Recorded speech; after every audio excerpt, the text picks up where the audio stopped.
আজকে বানাচ্ছি সেওয়ের পায়েস। তো তার জন্য দুধ বসিয়েছি, দুধটা জাল দিচ্ছি ভালো করে, তারপর সেওইটা ছেড়ে দেবো। হয়ে গেছে, এখন সেওইগুলো ছেড়ে দেব।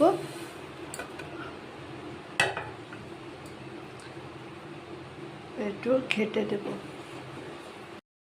দুধটা জাল দেওয়া হয়ে গেছে, এখন সেওইটা ছেড়ে দেব। যতটা দরকার ততটা সেওই ছেড়ে দেব, ছেড়ে একটু নাড়াচাড়া করে দেব।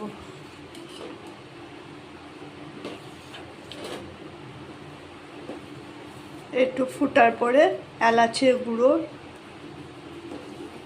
চিনি দিয়ে আর একটু নাড়াচাড়া করে নামিয়ে দিলেই হবে। কেউ যদি, অনেকে সেওইটা একটু ড্রাইও খায়, বেশি পায়েসটা থাকে না, আবার অনেকে খুব পাতলা করেও খায়, যে যেরকম ভালোবাসে। দুধটা যেহেতু টেনে গেছে, এখন অনেকটাই টেনে গেছে, তো আমি আর বেশি শুকাবো না দুধটা। তো তার জন্য এখন এলাচ গুঁড়ো করে রেখেছি, তো এলাচের গুঁড়ো ছেড়ে দেব। দিয়ে এটাকে এখন দুধটাকে ভালো করে আবার একটু ঘেটে দেব, যাতে এলাচের ফ্লেভারটা আসে সুন্দর।